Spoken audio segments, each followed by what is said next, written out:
И почнав тука со таа марихуана, 2, 3 пати, 5 пати, и едноставно после тоа завлегов во водите на хероин. На која возраст ти се случува ова? На 13-14 години. На 13-14 години започнуваш со користење на хероин. Да. Јас успеав со препродавање да ја одржам таа финансиска страна од хероинот. Следи разговор со Ѓорги Чупона, човек кој што успешно ја победи својата 18 годишна зависност од хероин и моментално работи како инструктор во Центарот за рехабилитација Нарконон. Уживајте во разговорот. Го фала ти што прифати да гостуваш во нашиот подкаст. Ова е денеска ќе отвориме на тема која што полого сакам да отворам, но не можев да најдам соодветен соговорник за тоа. И конечно за среќа прифати да гостуваш и ти си идеалниот човек кога се говори на темата зависности, рехабилитација од лесни и тешки дроги. Затоа што си човек кој што бил од двете страни на медалот. И како зависник и како инструктор или некој кој што помага на сите останати да ја помина зависноста. Така да уште еднаш ти благодарам што прифати да гостуваш. Знам дека бара храброст прво да споделиш нешто такво со сите останати и се надевам дека ќе имаме добар разговор денеска. Здраво, Виктор, фала ти пред се тебе за поканата, што ме покани да гостувам и да споделам мојата приказна за се она што ми се случило мене во животот. И премногу сум благодарен на твојата покана што можам да го споделам ова за да видат и да слушнат луѓето понатаму дека нештото може да се исправи. Ајде вака, значи ти си имаш историја на зависности од тешки дроги. Така. Поточно, ајде да кажеме една дрога од тоа јас кога сум запознат. Значи ти си 18 години зависник, поранешен зависник од хероин. Точно. Нешто што, да кажеме, ретко добиваме прилика да го добиеме како искуство од луѓе што успешно го поминале. Значи, обично луѓето заглавуваат во таа вода и завршуваат многу трагично. Ти го помина целото тоа и така. Би сакал нели да почнеме со тој дел малце, да ми кажеш како воопшто започна твојата приказна со хероинот и дали започна, да кажеме, директно со употреба на тешки дроги или тоа беше со некои малце полесни, па кроз процес, кроз користење стигна до хероин. Така. Виктор, вака, мојата приказна започнува негде околу 2001 година, 2001-2002 година. Живеев некој живот кај што растен бев едноставно со постари од мене и сакав тука малце да се доловам, да бидам како нив, да бидам, не знам, како мојот татко може од некоја страна. И тука цело време сакав да се докажам. И во еден момент, колку што памтам сега од сите тие слики уназад, во еден момент тука постарите почнаа да пушат марихуана. И јас бев тој што со нив се дружев цело време, едноставно имав од дете некоја таква храброст и некоја, ајде да наречам, звезда, се пикав меѓу постарите за да се докажам и почнав тука со таа марихуана 2, 3 пати, 5 пати и едноставно после тоа завлегов во водите на хероин. Завлегов во водите на хероин затоа што имаше 3-4 дечки од кај мене од малата од кај што живеев кои користеа претходно хероин и реков ајде да пробам. Како беше првите пати да пробам, да видам што се случува, што е ова, не може мене ништо да ми штети, немам проблем јас со нештото. И дете ко дете, значи завлегов во тие работи еднаш, 2 пати, 3 пати и тоа веќе одеше цело во недоглед понатаму.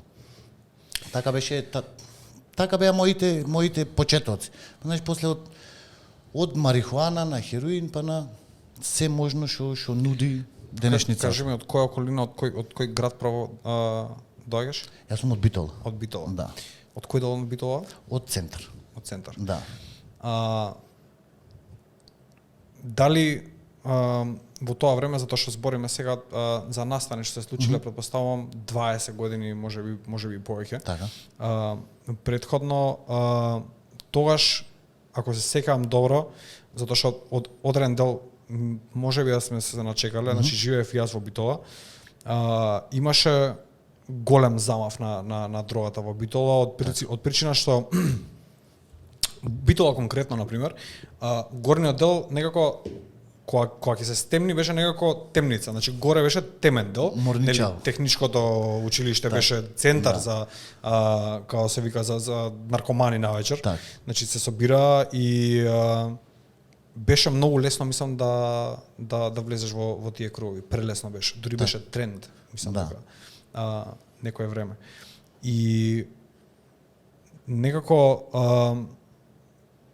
ми е многу ми е кога човек ќе западне во тие води, мене не ми е чудно да кажеме, што си наишол на таков момент и на таква ситуација. Пак ќе кажам, значи сум многу изненаден што си ја прошол, но ајде да видиме, значи со започнување на користење на хероинот. Значи после, нели, целиот вовет со марихуаната, започнуваш со користење на хероин. Значи, дали е тоа посебна група на луѓе која што, нели, на некој начин те поканува да им се придружиш, или се тоа истите луѓе кои што наставно решаваат дека нешто појако им треба? Тие се истите луѓе. Нема тука, Виктор, знаеш, нема тука делење во нештото. Пример, во тие години кога почнував, јас сите бевме како на куп собрани тие што се дружевме, и тука беше се видливо. Немаше криење. Едноставно и беше достапно нештото, пошто многу луѓето тогаш не беа запознаени со цела работа. Кој ќе се спомнеше хероин и онака беше малце се тргаја настрана едноставно и не ќе воопшто да комуницират за целата таа работа. Значи се прави едноставно дека не знаат ништо. А и тогаш во тоа време беше многу достапно нештото. Тогаш имаше таков бран и бран кога велам мислам на тоа дека многу од тоа друштво што се дружев јас, па да не претерам, некој 80% тогаш конзумираја хероин. На која возраст ти се случува ова? На 13-14 години. На 13-14 години започнуваш со користење на хероин. Некако дали е тоа возраст многу критична, да кажеме, кај луѓето што се одлучуваат на користење на тешки дроги, затоа што мислам дека 17, 18, 19 години некако луѓето созреваат и некако потешко се одлучуваат на такви чекори, али во таа возраст 13, 14, 15 години, да кажеме, нели, хормоните вријат и човек сака све да проба и најверојатно хероинот не е дрога што простува. Не, колку време ти требаше, да кажеме, од првиот момент од кога проба хероин да сватиш дека тоа ќе се случува некое време? Ми треба да ти кажам месеци, може и година дена, дека тоа веќе зеде замав нештото и дека тоа ќе се случува понатаму.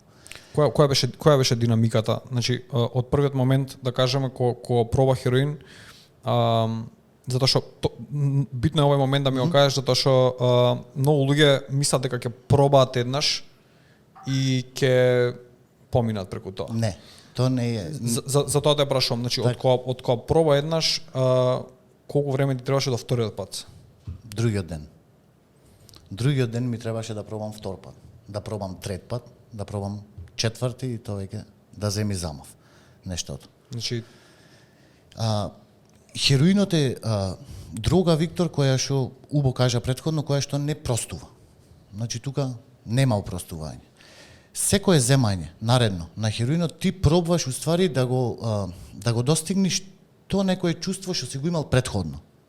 То никогаш не можеш да го достигнеш. Кој ќе кажеш претходно, мислиш на првиот пат? Да, мислиш на првиот пат. Додуше, моето искуство првиот пат со хероин беше лошо. Од повраќање, од главоболки, од сите такви работи. И сега другиот пат беше како, чекај, овие ги гледам, знаеш, некоја конфузија ми се створи во умот, овие ги гледам како уживат, наводно демек.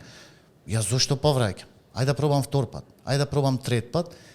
и цело време ти само едноставно ствараш некоја си толеранција на хероинот во организмот и после тоа ништо не може да го донеси она што си сакал да го достигнеш, што мислиш дека нешто ќе достигнеш, а уствари воопшто ништо не достигнуваш, само тониш. Со секое едно земање ти тониш надолу. Кога ќе кажеш пробувам, значи чисто за мене ме интересира, значи кој е начинот на кој што се конзумира? Јас го пушев хероинот на фолија. Колку можни начини има на конзумирање хероин? Па јас што ги познавам има 3. Значи со инектирање преку шприц, со пушење на фолија и преку орално или шмркање. Добро, значи твојот метод беше Да, јас го пушев. преку пушење на фолија. Тоа е, ако има најбезболен начин, претпоставувам дека е тој, некако или Не можам да се сложам во тоа, пошто тука ти го вдишваш и алуминиумот од фолијата. Значи, уствари ти со едно зло што си тргнал да го земаш, автоматски добиваш уште едно. И алуминиумот. И тука ги добиваш двете работи во пар. добро, кога луѓето користат игли, нели е тоа малце понехигиенски, да кажеме. Така? И е потенцијален ризик за плюс болести што се пренесуваат преку самите игли. Затоа мислев дека пушењето е на некој начин по Да ти кажам, пример кај зависниците се менва. Се менва то како цевче се нареква и го менват, пример, еден, друг, трет, и тоа е исто, пак плунка.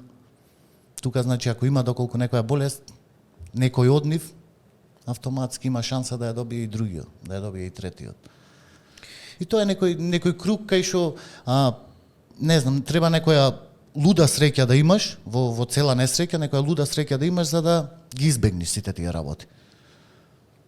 Ти си најверојатно еден од тие што ја имале. Збориме за период од 18 години. Така. Ја не можам ни да замислам,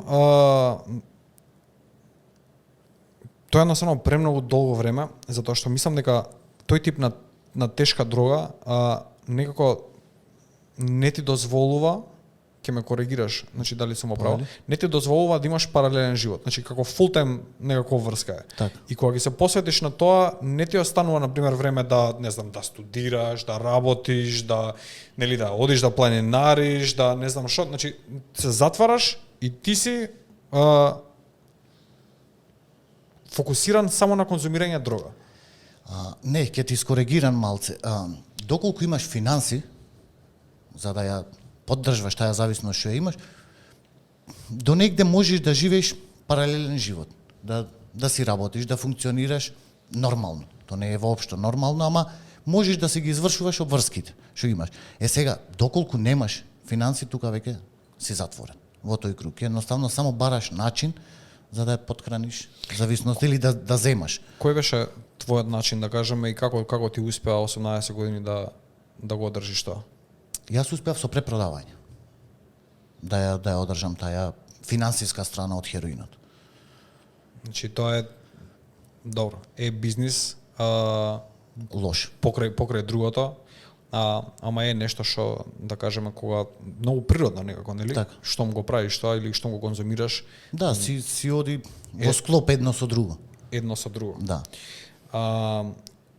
Која беше реакцијата на твоите блиски, да кажеме, кога прв пат се соочија со моментот дека конзумираш хероин? На мајка ми беше многу тешка. Татко ми не толку него подноси, пошто мајка ми и татко ми се разведени, од 93-та, јас сум бил 4 години. Тие се разведени, со татко ми немав толку контакт, мада имав многу контрола од него, ама немав контакт, не можеше да ме гледа цело време, да го следи моето влегвање во зависност. А мајка ми го поднесе многу тешко, не му беше едноставно верно, пошто бев дете кое има се, кое е удоволено од се. И цело време таја си поставуваше некои прашања, зошто Гого? Јас то го сеќавав, мада не бевме ни многу блиски со мајка ми во тој период, ама го сеќавав тоа дека таја си го поставува тоа прашање, зошто баш мојот син да тргне по овај пат? И лошо, во секој случај. Значи исто имам и сестра, и таја лошо, баба. сите лошо многу. Кога се случи тоа? Колку време успеа да го задржиш тајна, да кажеме? Па не многу. Да ти кажам искрено, не многу. Веќе 4-5 година веќе како имав почнато, веќе тој излегва. Не е Па добро, 5 години не е мал период, да ти да, кажам. ама не е ни некој долг период кај што можеш да криеш нешто. Ти значи ти расти тебе потребата за нештото. Ти мораш да земиш. И тука нема веќе криење. Разбираш, ти стануваш од сабајле, стануваш во паника. Дали денес ќе најдам пари? Дали ќе имам луѓе? Дали ќе има хероин? Дали ќе има ова? Дали ќе има она? Многу фактори се во таа игра кај што зависиш од нив едноставно. Зависиш од цел тој круг за да го достигнеш тоа што сакаш да го достигнеш или да земиш дрога. Колку хероин имаше во Битола во тоа време, да кажем? Имаше. Значи, Тие периоди се негде докај слободно можам да кажам докај некои 10 години, докај 2014-2015 многу. значи не беше уопште тешко да се стигне до тоа. Не. Познавајќи ја ситуацијата тогаш, дали многу од луѓето, да кажеме генерацијски, кои што биле слични на тебе, дали многу луѓе влегуваа во конзумирање на дрога, да кажеме. Ајде, дрога генерално ќе кажеме сега, па после тоа ќе навлеземе. Да, тој период беше како сега од тука го гледам Виктор од оваа страна дека тој период беше како демек бум, демек да земаш дрога, да се дрогираш. Тој период беше таков. Демек ти си нешто поќе од другите ако земаш дрога. Тој беше тој период кај што сакаше едноставно секој еден сакаше да издоминира, знаеш, да се покажи, да види јас земам ваква, јас земам таква, јас земам толку, јас земам помалце. Тој беше период кај што едноставно беше период на докажување. И секој сакаше да направи нешто плюс од другиот. Се дори еден ден не стана тоа потреба како што викаш ти. Не, Можеш да ми кажеш, ајде вака да пројдеме низ еден твој ден од тоа време, значи почнувајќи од сабајле, што викаш станувам и прво нешто што ми треба е да земам дрога. Значи телото ми го бара тоа, све што е во мене ми бара да земам дрога. Да. Како изгледаше еден твој ден тогаш? Ај вака ќе го почнам не од сабајле, него од вечерта. Ќе го почнам денот. Ти едноставно легнуваш, ти само ги држиш очите затворени. Тука нема сон. Тука нема одмор. Едноставно имаш некој, не знам, 2, 3, 5, 7 сати кај што едноставно тебе очите ти се затворени, ти си во некој имагинарен свет, што врска нема со реалноста. Се разбудваш од тој свет, сабајлето онака едноставно ги отвараш очите и ти фали тоа што си мижел. И сега пробваш начин да стигнеш до нештото за повторно да мижиш. Знаеш, тука од оваа страна сега ја гледам цела работа дека јас едноставно сум сакал во тоа време да мижам, да не гледаш. Да живееш, како што реков, во некој имагинарен свет. А толку е многу убава реалноста сега од оваа страна, ме разбираш, тогаш во тие моменти не можеш да го согледаш тоа, едноставно се разбудваш. Како се разбудваш, тебе ти треба веќе грам и пол за да функционираш нормално. Да, значи која е количината, да кажеме, толку грам и пол е количина, да кажеме, која што би ти била доволна ако си тежок зависник? Па за еден ден. За еден ден не. За да почнеш да функционираш нормално во денот, за да стигнеш до наредните, за доручек, значи да, за добро утро. Да, за со кафето. За кафето. А која е количината, да кажеме? Еве, просечна количина на зависник што ја користи во еден ден за да се одржи во, не знам, 24 часа. Не можам да кажам, Виктор, ама тука е пак толеранцијата на организмот. Да, секој има различна толеранција. Точно, секој има различна толеранција, ама ајде да земе некој просек некој 3, 4 до 5 грама. Во денот ти требат за да си ги извршваш обрските. Добро. Која беше цената, да кажеме, во тоа време на грам хероин? Цената и тогаш, и кога сум застанал во 2021 да земам хероин, била иста. Нема промени, истата цена. Исто. Само може тогаш претходно кога сум почнувал, сега вака некоја ретроспектива со моментот последниот ден кога сум зел да бил квалитетот различен, а цената е таа. Мислиш дека во тоа време поквалитетна дрога се продавала во однос на ова денеска? Да. Добро. Освен хероин, затоа што претпоставувам дека се губи контрола после некој време што све се конзумира, или ако нема хероин, претпоставувам сите други опции се тоаш отворени, само за да се задоволи таа потреба да нели да се задоволи зависноста во телото внатре. Дали си конзумирал нешто друго?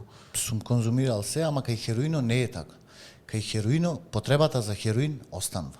Без разлика ти што друга дрога земаш, потребата за хероин останува. Значи не знам, си зел кокаин, си пушел марихуана, си пиел екстази, си пиел алкохол. Тој момент кој ќе го изгуби дејството, другата дрога се зголемва дејството за хероин. И тоа е затоа го велиме тоа што го спомнавме, не опроства таа дрога. Значи то чувство што го бара хероино си останува. И ти треба пак, без разлика што друго да земиш, значи по некој сат ќе дојде момент кај што ти повторно ќе мораш да земиш хероин. Како се осеќаш од денеска, од денешна перспектива, да кажеме, кога се враќаш на тие моменти и на тоа време,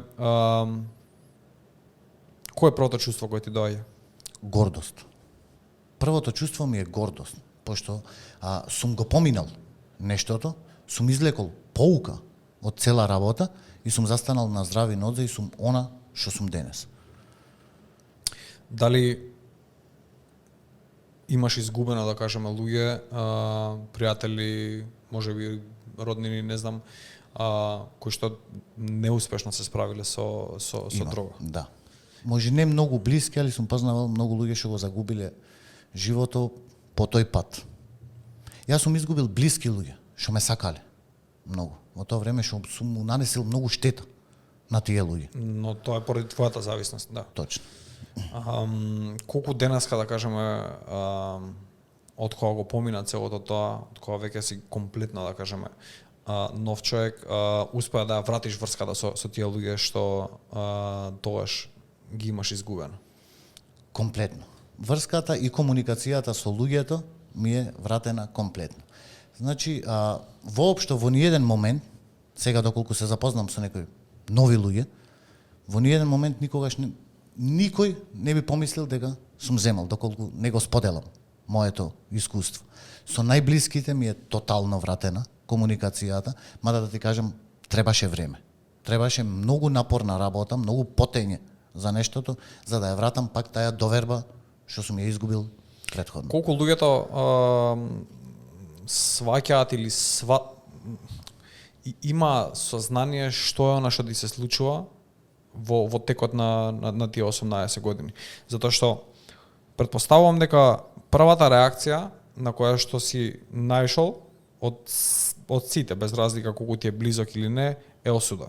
Да. За тоа што го правиш. Значи немало никакво согледување, разбирање, емпатија, можеби некој пробал да ти помогне, но тоа било многу кратко и после првиот обид се откажува најверојатно. Да. Колку е таа осуда, да кажеме, штетна и колку те турка уште толку подлабоко, да кажеме, во калта во која што си заглавен? Осудата како осуда е многу штетна. Многу штетна е пошто пристапот на тие што се блиски до тебе од неинформираност му е малце груб спрема зависник. Оди да се лечиш, оди вака да правиш, тебе ти треба лечење. Знаеш, тука малце е таа како да кажам, конфузија што се прави оти не му е јасно нив дека ти веќе се бориш со еден непријател. Ти се бориш со зависноста, никој не ќе да биде зависник. Ти веќе откако си завлегол во тие води, ти сакаш да се откажиш, ама зависноста толку има голем дел од тебе превземено што едноставно ти функционираш за неа. И сега тие кои ќе те осудат тука и ти почнуваш да се браниш и од нив. И тука е малце то, да речам, тешко, оти не пристапуваат како пријател, како другар. Нема одма, тебе ти треба лечење, што правиш вака, како правиш вака, воопшто нема разбирање. И започнува некоја фаза на изолација, претпоставувам, почнува да се како круг да се прави околу Сам тебе, се кај што нема никој кај да се свртиш, се едноставно луѓето ги нема веќе. Затворени врати имаш сегде околу тебе, сегде. Каде функционираше во целиот тој период? Значи дали остана дома, дури беше зависник или мораше да се иселиш? Не, останав дома, мада и живеев и настрана. Си има свој стан и живеев и настрана.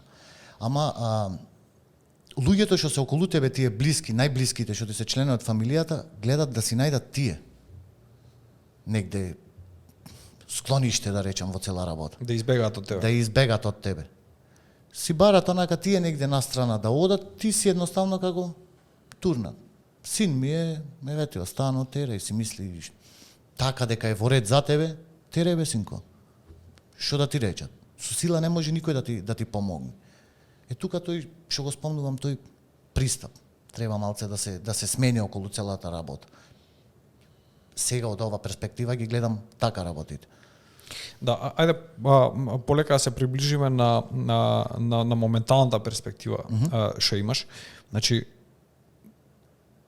претпоставувам на крајот на тие 18 години, дали е последната година, последниот месец, последниот ден, значи кај тебе се раѓа некоја желба за да го поминеш целото тоа и за да се извадиш од целото тоа.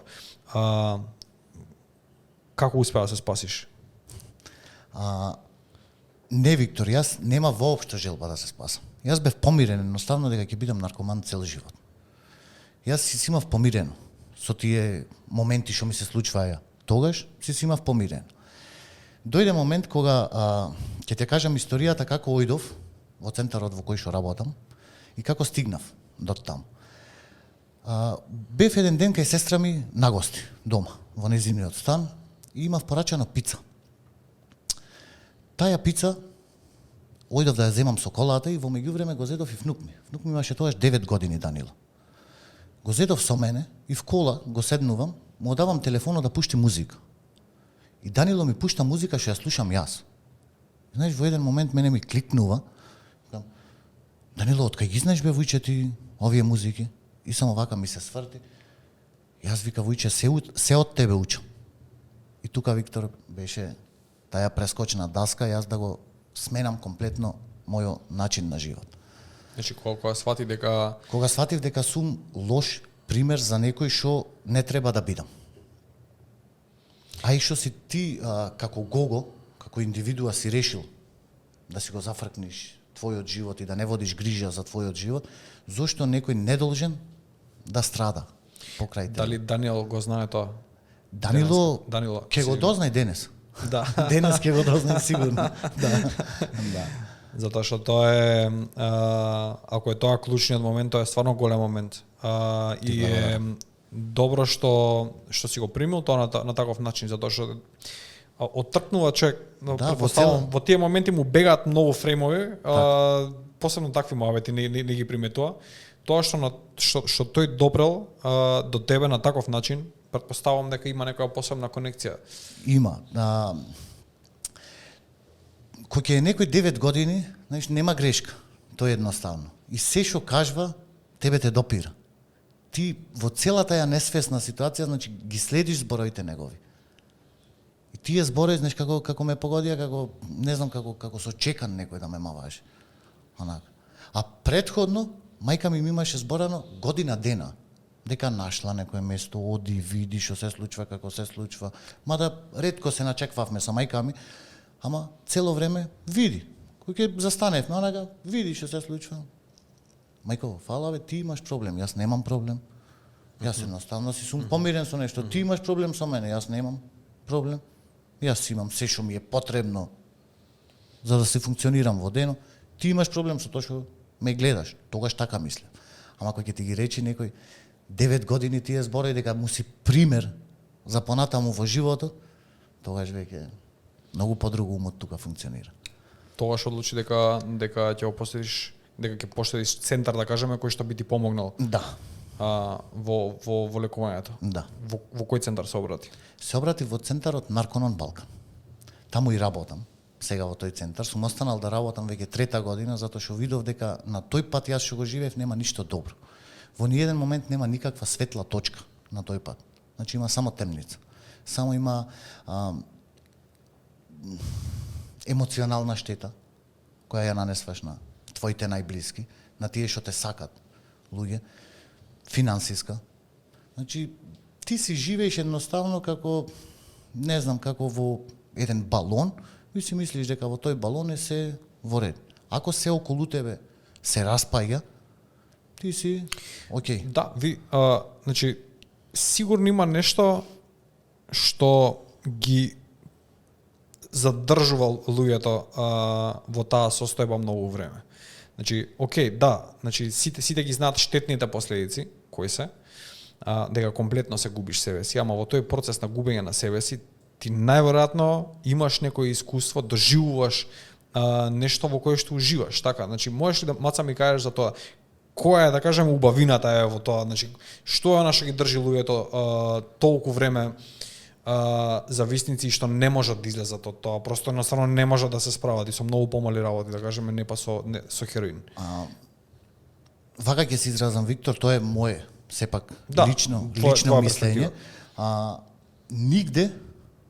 Нигде не се кажува дека дрогата не дава некое чувство. Сегде има дека дава добро чувство. Дека ваква има дрога, таква има добро, ова ќе ти се случува, тоа ќе ти се случува. Значи сегде е објаснато тоа чувство дека имаш добро чувство. И тука веќе умот почнува да реагира на тоа добро чувство. И ти ги занемарваш последиците од сето тоа добро чувство. Значи ти го бркаш тоа добро чувство, пробаш да го најдиш тоа добро чувство, а уствари успат се туркаш. Го наоѓаш ли на крајот? Значи уживаш ли барем? За цената што ја плаќаш, значи таа најголемата цена. Не. Далеко од тоа. Далеко од тоа дека уживаш. Далеко. Си мислиш дека уживаш. Не свесно едноставно делуваш. Не можам да речам дека ужива некој во дрогата, кој истото чувство може пута 10 го имаш без дрога. Не можеш да бидеш среќен, не можеш да се смееш, не можеш да спиеш, не можеш да се заљубиш. Значи го имаш пута 10 чувството кога ќе си трезен. Да. Окей. Стигаш во центарот, стигаш сам или стигаш со придружба некој те носи? Првиот пат оидов вака. Како првиот контакт твој, да кажеме, со првиот контакт е на телефон, телефонски. Ја побарав директорката што е таму, поздрав голем до неа, Александра Димевска Јокич. Ја побарав неа и едноставно го споделив мојот проблем. Дека имам проблем со хероин, дека сум зависен толку и толку години, како да го справам нештото, како да го решам тој проблем. И вака ми рече Сашка, Гого ќе треба да дојдиш на интервју. Јас колата под мене, Виктор, мајка ми ја седнав до мене и ојдов на интервју. Да го направам тој интервју, за да видам едноставно со тој интервју едноставно јас му кажав поќе на тие луѓе, на цел тој тим таму, за проблемот мој. И со тоа јас што пристапив, што се нафатив на тој интервју, јас пола проблем си го решив. Пошто тука веќе е таа одскочната даска кај што ти едноставно прифаќаш дека имаш проблем и дека не можеш сам да го решиш тој проблем, дека едноставно ти треба помош. Ако ќе го признаеш проблемот дека е проблем, веќе пола проблем е решен. Добро, и покрај желбата, да кажеме, остануваат вторите 50%, така? Значи моментот кога ќе влезеш во програмата и кога ќе почне уствари тој процес на, како го викате, чистење, одвикнување. Да. Можеш ли за тој дел да ми кажеш малце? Значи, пошто тој е делот, претпоставувам, од кој што луѓето најмногу се плашат, болниот дел кој што го избегаваат и решаваат да останат зависници цел живот. Така. Тоа е кај хероинот. Тоа се случува кај хероинот, пошто кај хероинот има физички кризи, има болни кризи. Значи, не знам, за да ти долова малце да ти стане пореално како некој едноставно да ти крши коски кој ќе си на кризи. Како на живо некој дел по дел Вау. почнува да ти крши коска по коска од телото твое. Такви се болни кризите од хероин. Ама во центарот со помош на технологијата, со помош на сите тие витамини, минерали што се даваат таму, ти едноставно го префрлаш телото или го адаптираш да почне од друга да функционира на тоа што му е потребно, на витамини и на минерали. И са тука многу нормално е телото да си дај некој отпор. Знаеш, онака едноставно си кажа, чекај бе, до вчера јас земав хероин за да функционирам нормално, сега денес не ми дава хероин, ми дава витамини и минерали. Што е работата, што се случува? Тука. И тука луѓето се плашат малце од целата работа како она се спомнува насуво. Ти воопшто не си насуво. Ти воопшто не ги врвиш кризите насуво. Ти ги врвиш кризите со ностоп човек до тебе. Тоа е као фраза што се користи као Да, како демек начисто, насуво ги поминваш кризите и од тоа се плашат многу зависници. која би била таа влажната варијанта на поминување? Влажната варијанта е со метадон, со бубренофин, со такви работи. Значи од една зависност со друга. се префрлаш на друга. Затоа што која е тука целта? Метадонот, да кажеме, Така? те исто друга која што предизвикува зависност после тоа, така. Да, и то голема, и многу поголема штета прави метадонот. Многу се полоши кризите од метадонот колку од хероин. Многу. Али не е инстант зависноста, претпоставам, затоа се решава да ја понудат како помош. Значи, ако е, не знам, во умерена доза, на одредени периоди, тоаш неверојатно. Јас, Виктор, ева када ти кажам, во 18 години дрогирање претходно, јас не познавам човек што се скинал од метадонот. Од хероинот, да. Се помачил, недела, 2-3, ама тоа се многу ретки, свака част на дечките. Ама тоа се многу ретки случаи.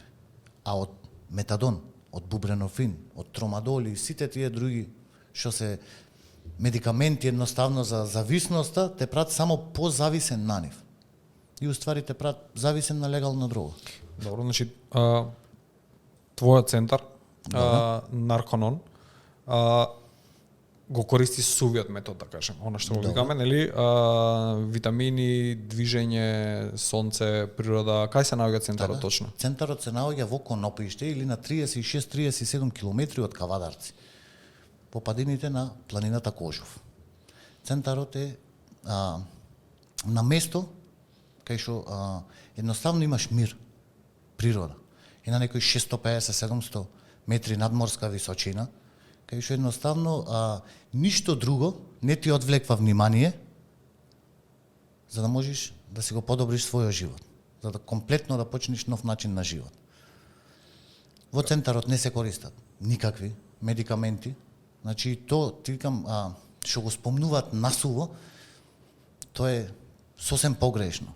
Тука ти правиш, значи едноставно адаптација на организмот од лошо, тоа што функционирало од се најлошо, од се штетно, сега му даваш се што му е потребно на организмот. И не е.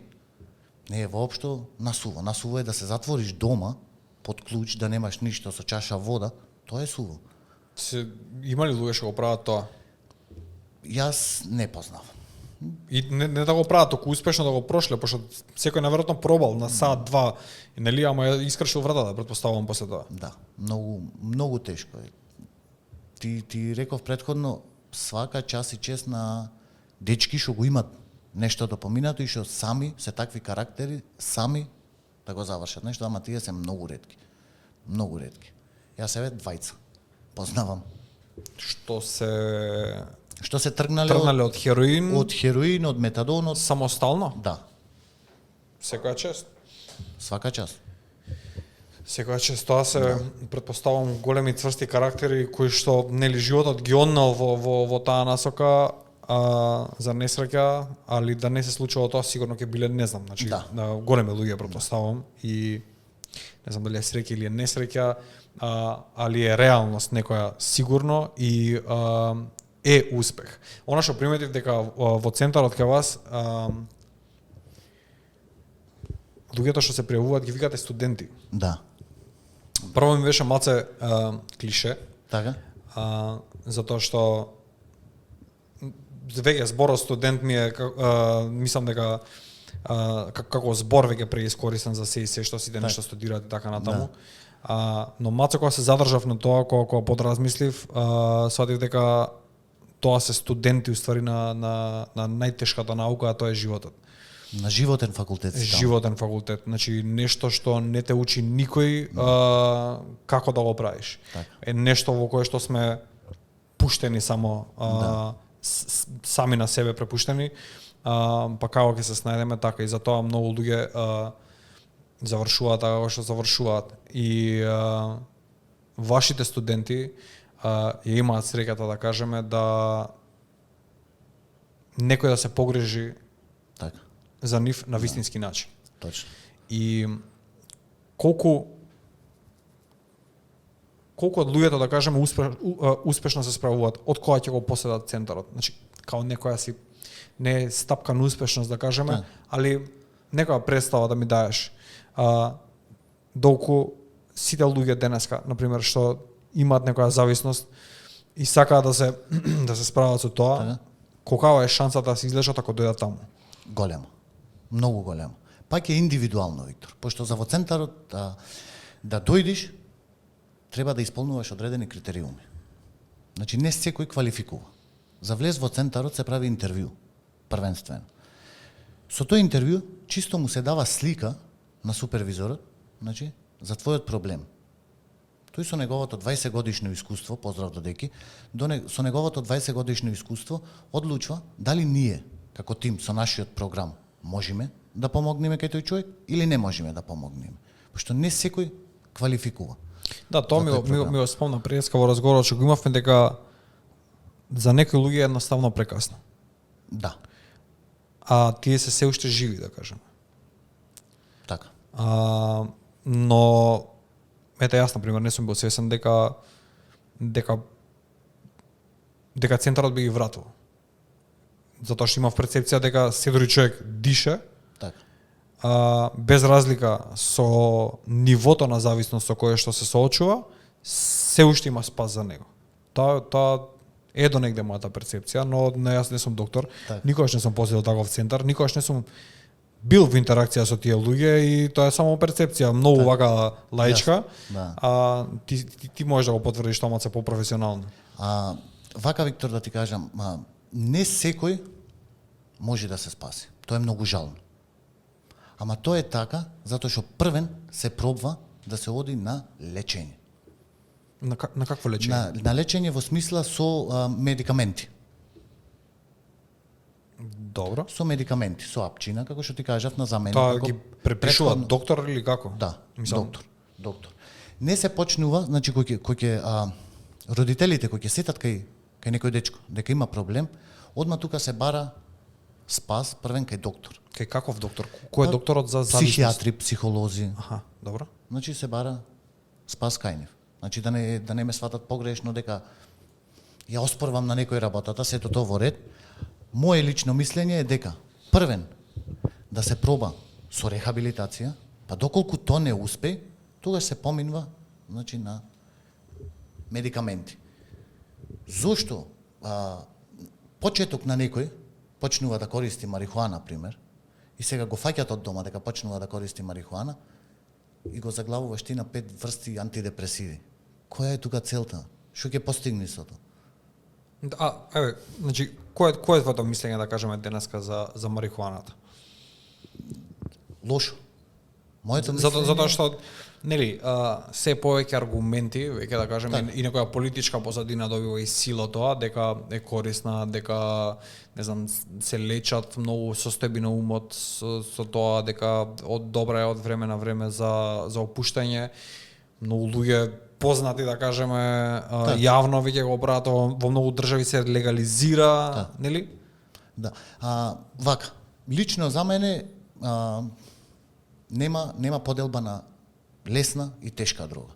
Во медицински цели марихуаната во ред.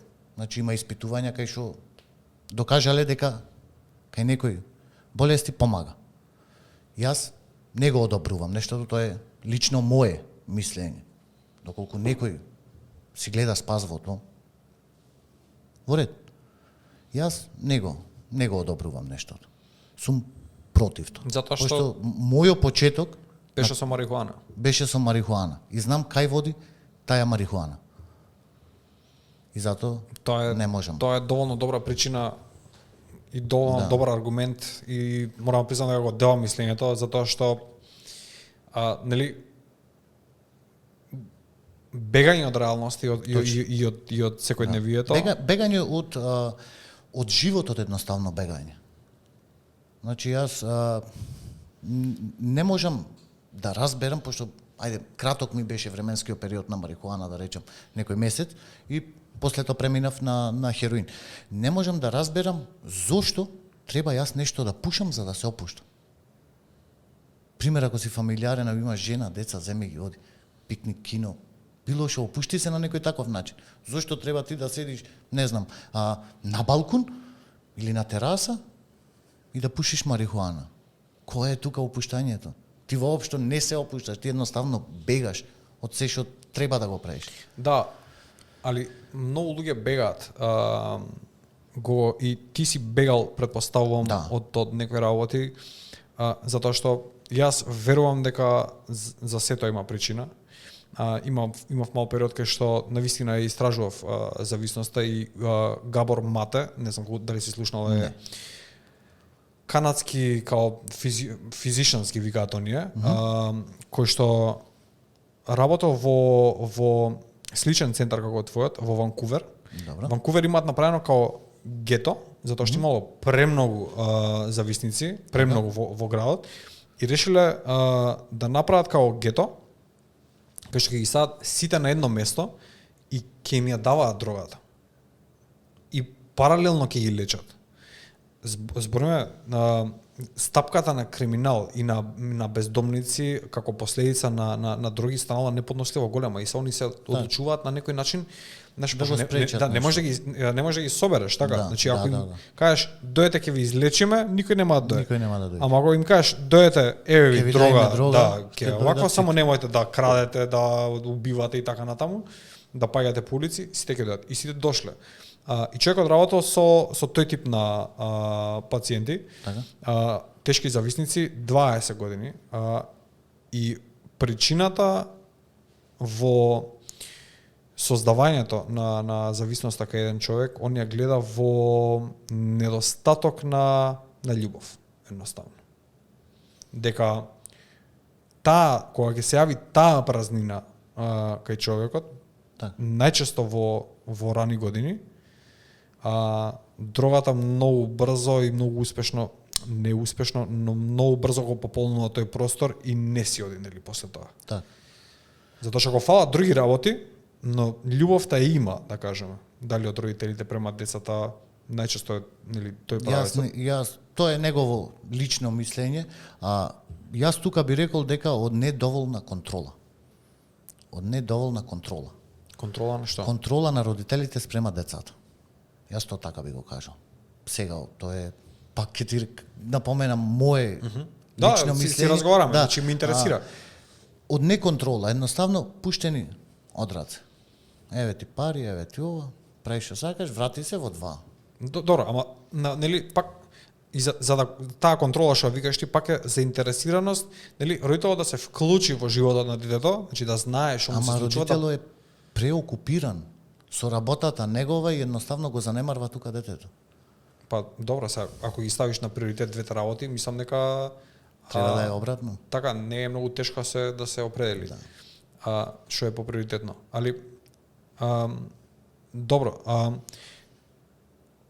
кога човек ќе се пријави кај вас и ќе го помине, да кажеме, интервјуто. Добро. Успешно. Добро. Може ли ми дадеш некоја просечно време траење на процесот на лечење? Значи колку време, да кажеме, од прилика би му требало да... Пак, Виктор, тоа е индивидуално, но по некои наши статистики на центарот се од 6 до 8 месеци трај целосната рехабилитација. Значи за тоа време човекот треба да седи таму цело време, да, цело време, цел временски период е таму во центарот.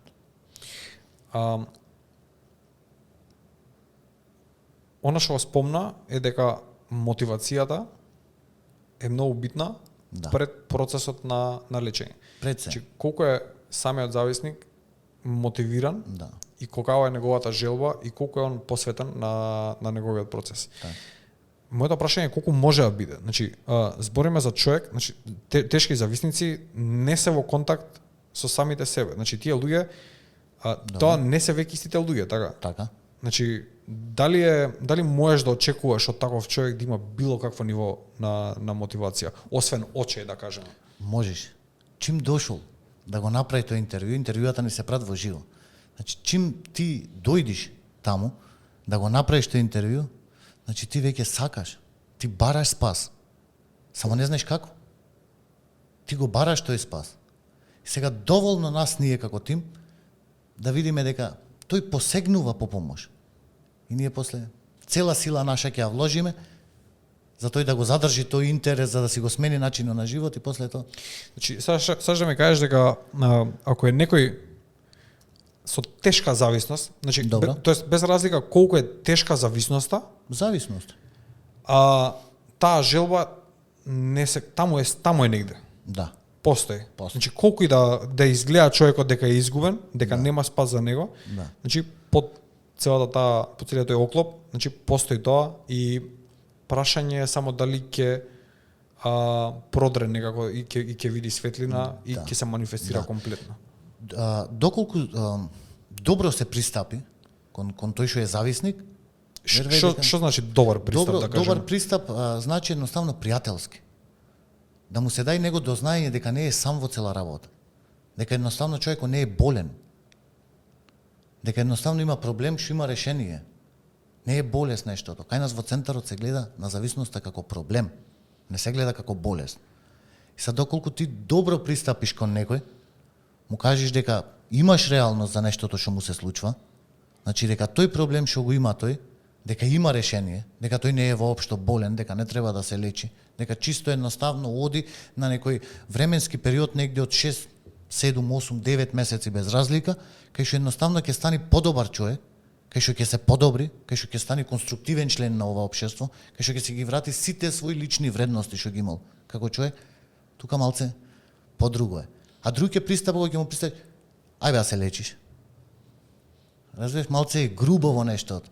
Оти тој, како што ти кажав пред, тој се бори веќе со еден непријател зависноста. Тој не треба во тој блискиот да види непријател уште еден.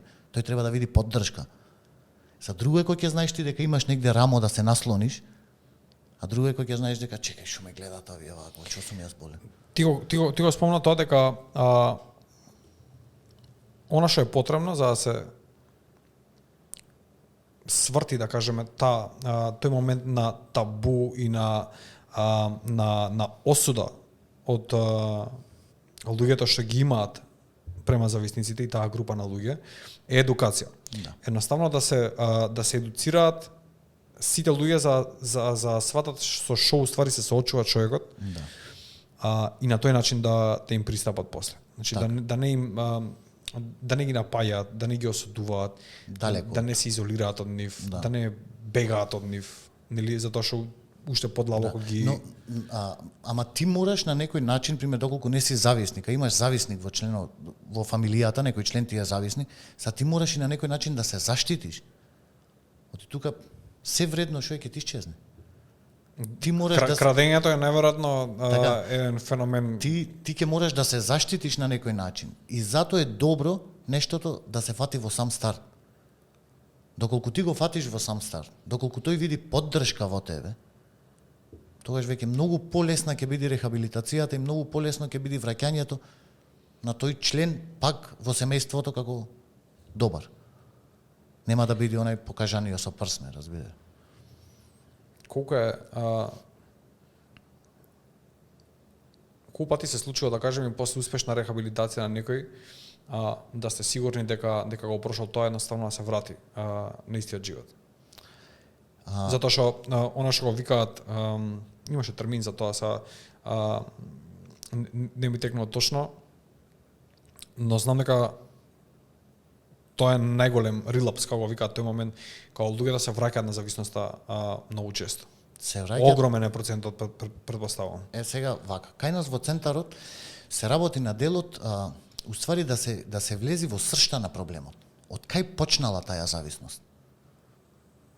И доколку ти го решиш од корен ја разрешиш работата, значи не знам, некој имал потешкоти дома, бил супресиран, ме разбираш, бил потиснуван од неговите и сето тоа му се случвало во животот и сега тој си го осознава тоа дека оттаму му почнала целата работа и си ги справува уште од самиот центар сите тие работи, веќе после тебе патот надвор ти е ослободен. Затоа викам комплетно нов начин на живот треба да почнеш.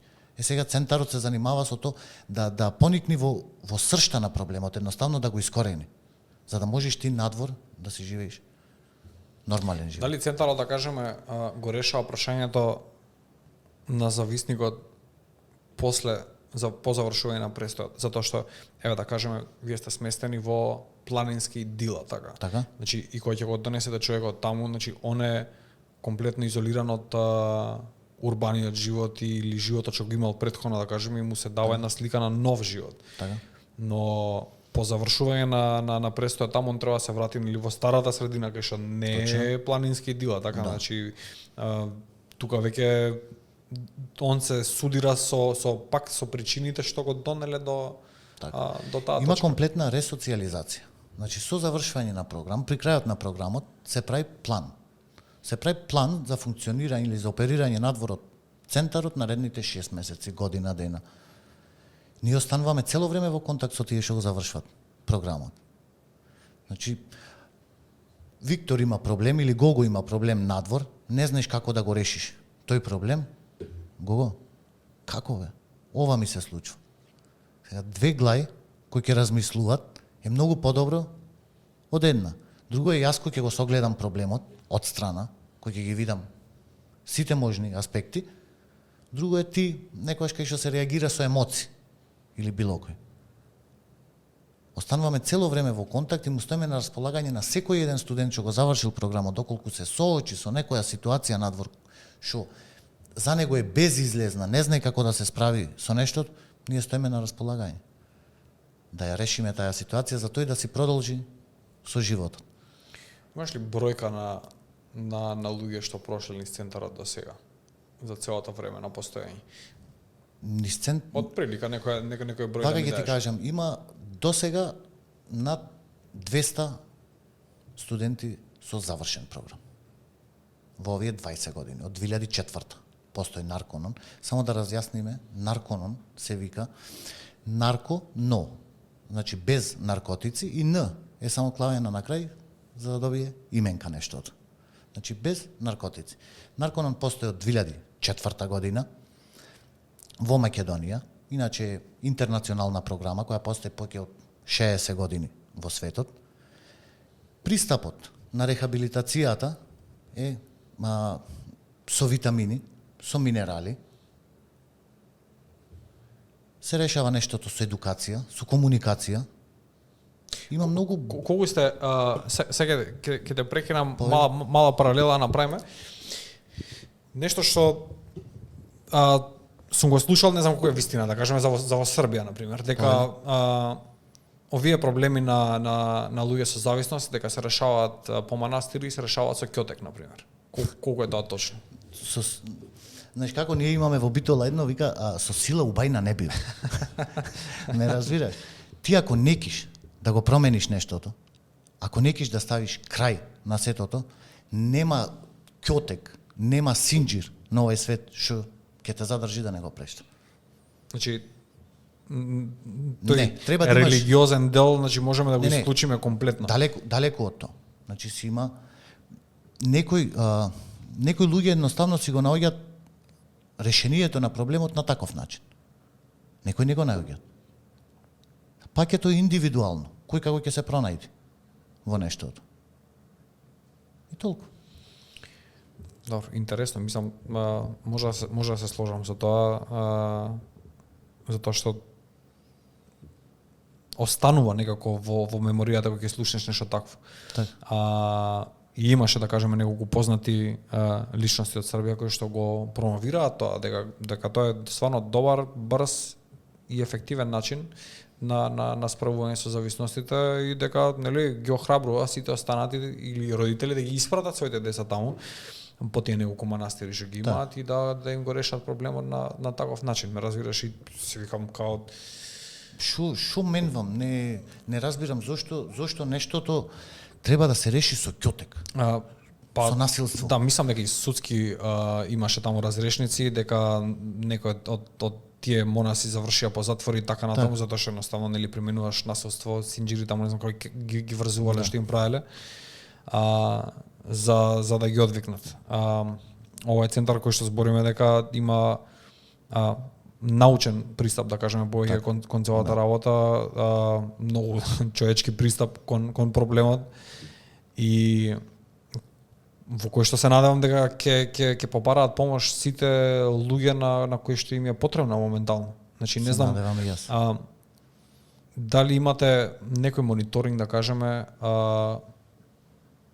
колку луѓе, да кажеме, се под зависност одреден тип, да кажеме, еве на ниво на Македонија, пошто тука функционирате, дали некој ја следи уопште таа состојба, значи колку луѓето се дрогираат денеска? Не можеш да го следиш нештото. Премногу е достапно, премногу е расширено нештото за да може некој да го следи нештото. Многу. Мислиш дека работата е до таму стигната да едноставно веќе не може да се спречи? Да едноставно веќе луѓето што не конзумираат дрога се многу ретки. О, вау. Такво е моето гледиште на работата. Кај да одиш? Не знам, дали пие некој алкохол, дали пуши, дали шмрка. Значи денеска 21 век, 2024 година доаѓаме во ситуација во која што ги покажуваме со прст луѓето кои што не се дрогираат. Така дојде времето. Јас така гледам сега. Јас сум ти кажав од Битола. Јас кога ќе се вратам, ќе имам по 3-4 дена во месецот, слободни целото време. Живеам и работам во центарот. Кога ќе си одам во Битола, едноставно луѓето што биле некогаш до мене си се останати на истото место, тие некои нови, секој се дрогира, секој пие, секој прави нешто. Многу ретки се луѓето што не прават нешто. Сега дојде во мода, претходното на почетокот да се надоврзам, што ти велев дека во мода беше тогаш, мислев дека е во мода да се дрогираш, сега му дојде времето да е како во мода ништо да не правиш. Вода да пиеш. Да пешачиш. И многу ретко е. Ама и многу тешко е, знаеш како. Да. Претпоставувам дека потешко е да не правиш некои работи отколку да ги направиш, така. Значи ја можам да отидам са како се вика и да се издрогирам, така. Значи можам да отидам да го направам тоа вечера.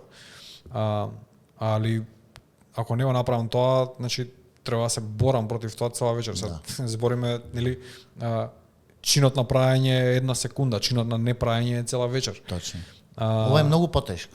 Да, и не го полагаме тестот изгледа како луѓе пред тој предизвик. Паѓаме на тој тест. Пред самиот себе. Знаеш, јас тука во центарот научив таму, во центарот научив едноставно да си стојам на зборот. Се осознав како карактер. И знам дека нештото сега ми штети. За ова состојба што сум денес сум се испотил многу. Сум стигнал тешко до неа.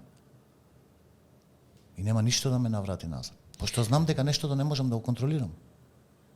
Немам контрола врз тоа нешто. И не, фала. Претпоставам дека има група на луѓе што ќе го гледаат тоа што не се во таа фаза се уште да побараат помош и сметаат дека не се зависници, а користат дрога. Имаш ли нешто што би им порачал на тие луѓе моментално? Ќе му порачам вака, Виктор. Зависноста како зависност не можеш да ја контролираш. Тоа е факт. Не сум можел. Јас не можеле многу луѓе што ги знам. 90% може од луѓето што ги знам, што користеле дрога, не може да го контролира нештото. Чест на исклучоците што на некој начин го справиле нештото, го исконтролирале и толку, немаат поќе проблем. Зависноста не се контролира. Или го прифаќаш проблемот дека го имаш и го решаваш, и тоа да биде ефикасно, или едноставно кој како ќе се одлучи. Ако одлучил некој да се живее... Еве како порака да кажеме некоја на освестување предпоставувам, затоа што они не се свесни. Ти викам, значи ја не знам центарот дека постои и ти кажав на многу случаен начин пред недела две, нели кога стапивме во контакт, дознав дека постои нешто такво во Македонија. И како човек да кажем што се движи меѓу луѓе, можам да ти кажам дека да, сум сведок на тоа, го гледам и уопште не го гледаат тоа како проблем, ме разбираш? Да. Значи комплетно е тренд, комплетно е окей, кул. Значи нема многу доволно, јако. Нема доволно примери кај што го решиле проблемот и ги виделе дека вистина овој бил на дното, ама види го сега како изгледа дечкото, шо пре, како пре. Нема такви доволно примери и затоа се продолжува со нештото и мисли дека во ред. Ама иди момент кај што ти првите месеци мислиш дека контролираш нешто. Ти после губиш Дали уопште контролираш? Секаква контрола губиш. Самиот почеток. Значи првиот пат кој ќе земиш, ја губиш ти контролата. Значи да не се лажеме дека ја губиш тотално контролата. Дека некоја контрола има, дека можам да го регулирам ова, дека само месецов или само викенд. Тоа е на почеток. Или само на излегување, или само во град, или само со одборно друштво. Тоа е сите тие се само изговори на почетокот. Дека нештото можам да го контролирам. Ај само викендашки ќе правам, ај сега ќе се напијам, ај само со друштвото и то си зема замав нештото. Ако се случвало на 2 месеци, сега почнува да се случува на месец и пол. Почнува на месец, на недела, на 2 и веќе ти почнуваш секој ден да го живееш тој начин на живот и тука осознаваш дека уствари ти од сам старт си немал никаква контрола. Ако си имал контрола, воопшто немало да си посегнал по таа работа. Да, и ти си еден добар пример за тоа. Ти благодарам. Еден од ретките, ти кажам уште еднаш, баш ме мило што си успел да се справиш со 18 годишна зависност од хероин. Ти благодарам. Пак ќе кажам, значи тоа е јас од цигари не можам да се тргнам, што се вика борба тешка и така натаму. Се мачиме 18 години зависност од хероин. Секоја чест. Значи баш ми е мило што значи трансформацијата која што имаш направено, да се донесеш денеска во ситуација да говориш за тоа на ваков начин пред камери е само за поздрав. И се надевам дека ќе инспирираш, да кажеме, доволен број на луѓе и секој оној кој што денеска проаѓа по тој пат кај што ти го имаш изодено целиот, мислам дека, значи пошто и то повеќе пати. Да, значи го имаш изодено целиот и си доказ дека е возможно. Фала ти. Дека е возможно да се пројде целото тоа и да се врати човек да функционира нормално, да изгледа супер, значи не знам, вежбаш, правиш. Да. Не знам што се бавиш, значи ја мислев дека си во топ форма. Сега да не те фалам цела вечер, ама изгледаш буквално како во топ форма, кога ми се појави на врата, викам ова е атлета некоја. Да. Што претпоставам ти требало време да го вратиш, пошто чисто ме интересира колку е најниска килажа што си ја достигнал ако се сеќаваш. 6, 7, 6, 8, со толку идов на програм. 6-7. Да. Колку тежиш моментално? 100. Браво. Да. Виктор, знаеш како, телото многу брзо се репарира од штетата што си му ја направил. Умот е малце тој потешкио.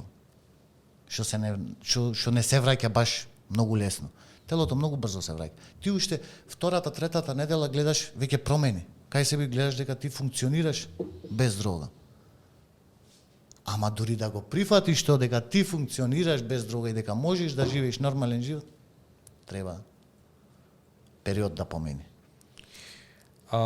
Да, се надевам дека ја би сакал да имаме уште вакви успешни приказни, кои што верувам дека тој центар ги произведува секојдневно. Така. Јас сум отворен за тоа, значи многу ми се допаѓа кога ќе видам, затоа што стварно знам да оценам трудот што го имаш вложено, Фала. а верувам и многу луѓе, стварно не е играчка. И тука сме да ги споделиме сите моменти и успешни приказни понатаму, и да инспирираме колку ше можно поголем број на луѓе да се справат со овој тежок предизвик, да го трнеме табуто од Да, едноставно да прифатат Виктор дека има проблеми, дека тој проблем има решение. Едноставно крени го телефоно, собери храброст малце да го направиш тој прв чекор. Ако ти си направиш еден чекор за себе, има тим на луѓе што ќе направат 100 за тебе, само ти да бидиш подобар. Оти сите тие луѓе претходно имале проблем со зависност. И знаат како е на тоа место. Знаат дека воопшто не е добро. И затоа живеат, работат едноставно жртви. Жртви, не во вистинска смисла на збора, него едноставно ти си го клаваш својот живот во втор план за да помогнеш на некој друг.